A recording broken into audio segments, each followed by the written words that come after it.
Hello everyone, welcome back to Woke Aspirant. आणि Woke aspirant या चॅनलवरती आपण स्टुडंटसाठी महत्त्वाची जीही काही इन्फॉर्मेशन असेल, मग सिनियर स्टुडंट असतील तर त्यांच्यासाठी गव्हर्मेंट जॉबशी रिलेटेड काही अपडेट असतील, किंवा कॉलेज गोईंग स्टुडंट किंवा ज्यांचं जस्ट प्रिपरेशन स्टार्ट केलं आहे कुठल्या पण एक्झामसाठी, त्यांच्यासाठी जर काही वेगवेगळ्या स्कीम असतील, बार्टी, महाज्योती, TRTI यांच्यासारख्या, तर त्याबद्दलचे अपडेट मी देत असते. जर तुम्हाला अशीच माहिती जाणून घ्यायची असेल तर चॅनलला सबस्क्राईब करून ठेवा. या व्यतिरिक्त आपण काही टेक्निकल कुठल्या भरतीमध्ये काही टेक्निकल सब्जेक्ट असेल तर त्याबद्दल पण सिरीज घेतलेली मी ICDSसाठीची सिरीज घेतली आहे. आणि पुन्हा एकदा एक नवीन सिरीज येणार आहे टेक्निकलची, ती असेल नवी मुंबई महानगरपालिकेची. त्यामध्ये जे आरोग्य सेवकच्या ज्या जागा आहे त्याच्यासाठी असेल ती. आणि आता बऱ्याच महानगरपालिकांच्या ॲड ज्या आहेत त्या येणार आहेत, त्यापैकीच ही एक ॲड आलेली आहे कल्याण डोंबिवली महानगरपालिकेची. 2-4च महानगरपालिकांच्या ॲड ज्या आहेत त्या ज्यांची एक्झाम वगैरे सगळी प्रोसेस झालेली आहे. बाकी नवी मुंबईची जी ती एखाद्या महिन्यापूर्वी आली होती आणि एखाद्या वेळेस जास्त चान्सेस आहे की जुलै किंवा ऑगस्टमध्ये त्याची एक्झामसुद्धा होऊन जाईल. कारण मुद्रांक विभागाचं तुम्ही बघू शकतात की किती शॉर्ट नोटीसवरती एक्झाम जी ती घेतली जाते आहे. म्हणजे फॉर्म भरून एखाद महिन्यात झाला असेल आणि आता जूनच्या 1 तारखेपासून त्या 8 तारखेपर्यंत मुद्रांक विभागाची एक्झामसुद्धा होते.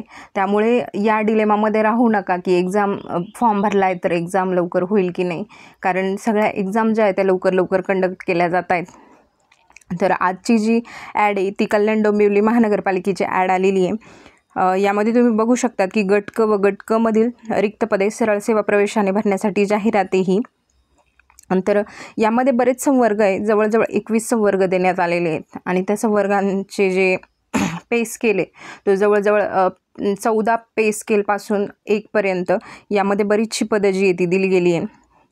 जसं की तुम्ही बघू शकता फिजिओथेरपिस्ट, फिजिओची जी जागा आहेत त्या कमी आलेल्या आहेत. 2च जागा आहे, एक अनुसूचित जातींसाठी आणि एक अनरिझर्व, अशा 2 जागा आहेत ह्या.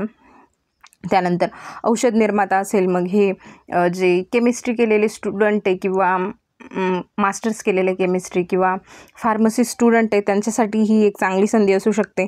त्यानंतर कुष्ठरोग तंत्रज्ञ, त्यानंतर स्टाफ नर्स, यासाठी आय थिंक ANM वाले एलिजिबल नाही आहे. म्हणजे आहे की नाही तुम्ही बघून घ्या. मला वाटतं यामध्ये फक्त GNM वालेच एलिजिबल आहे, पण असतील ANM वाले तर वेल अँड गुड. आणि याच्या तुम्ही बघू शकता स्टाफ नर्सच्या जवळजवळ 78 जागा आहे. आणि जी नवी मुंबईची महानगरपालिकेची आली होती त्यात देखील स्टाफ नर्ससाठी बऱ्याच चांगल्या व्हॅकन्सीज होत्या.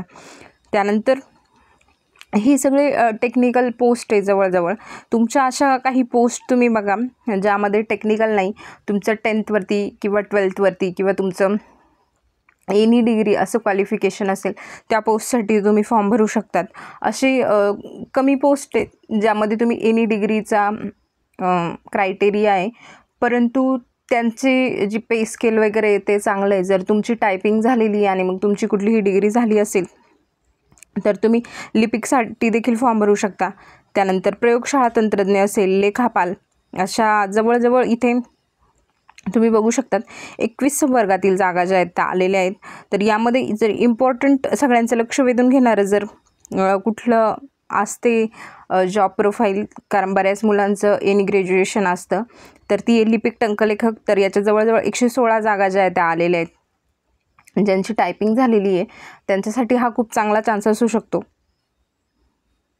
ॲपसाठी अप्लाय करण्यासाठी नोंदणी जी आहे, म्हणजे तुम्ही रजिस्ट्रेशन आणि तुमचा फॉर्म जो आहे तो 10/6/2025 ते 3/7/2025पर्यंत तुम्हाला ही प्रोसेस जी आहे ती कंप्लीट करायची आहे. 3/7च्या आधी जो आहे तो तुम्हाला फॉर्म भरायचा आहे. आणि तुमचे जे एक्झामची नोटीस आहे ती तुम्हाला सांगण्यात येईल. आणि प्रवेशपत्र जे आहे ते 7 दिवस आधी संकेतस्थळावरती, वेबसाईटवरती जे ते उपलब्ध होतील. जर तुम्हाला काही प्रॉब्लेम येत असेल तर इथे हेल्पलाईन नंबर दिलेले आहेत, तर तुम्ही या हेल्पलाईन नंबरवरती कॉल करून तुमचे जर काही डाऊट असतील तर त्याबद्दल विचारणा करू शकतात.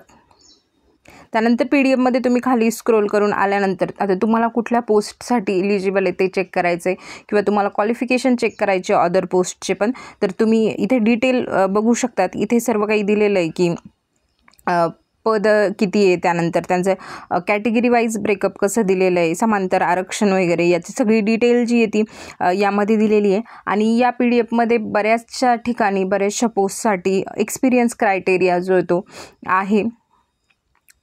थोडेच पदं असतील ज्यांच्यासाठी एक्सपिरियन्स क्रायटेरिया ठेवलेला नाही आहे, नाहीतर बऱ्याच ठिकाणी एक्सपिरियन्स क्रायटेरिया जो आहे तो ठेवण्यात आलेला आहे.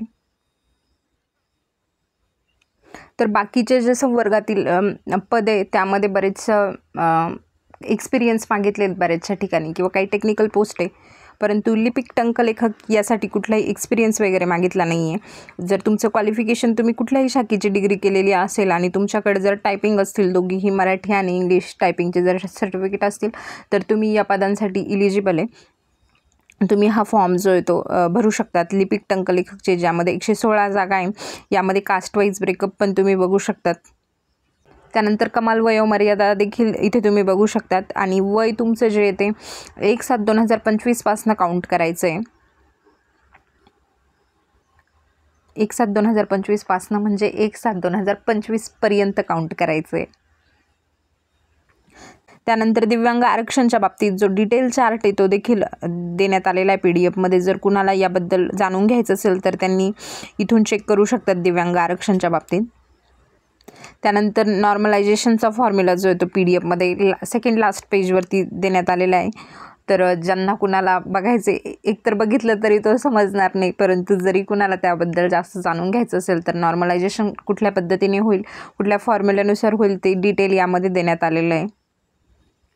त्यानंतर ज्या काही पोस्टसाठी फिजिकल टेस्ट होणार आहे, तर त्या फिजिकल टेस्टमध्ये तुमचे गुणदान कसं केलं जाणार आहे किंवा काय काय त्यामध्ये घेतलं जाणार आहे याची डिटेल्स जे आहे त्या देण्यात आलेल्या आहे. ज्यांना कुणाला या पोस्टसाठी अग्निशमन वगैरे याच्यासाठी अप्लाय करायचं आहे, तर त्यांनी या मैदानी चाचणी कशी होणार आहे, त्याचं गुणदान कसं होणार आहे याबद्दल बघून घेणं गरजेचं आहे. तर ज्यांना कुणाला अग्निशमन किंवा दुसऱ्या कुठल्याही फिजिकल क्रायटेरिया आहे ज्या पोस्टसाठी, जर तुम्हाला त्यात अप्लाय करायचं आहे, तर तुम्ही हे फिजिकल क्रायटेरियाचे जे काही नियम आहे, जे काही आहे डिटेल, ते तुम्ही वाचून घेणं अपेक्षित आहे. तर ज्यांना कुणाला हा फॉर्म भरायचा आहे, ज्यांना नॉन टेक्निकलमध्ये, तर त्यांनी लवकरात लवकर हा फॉर्म भरू शकतात.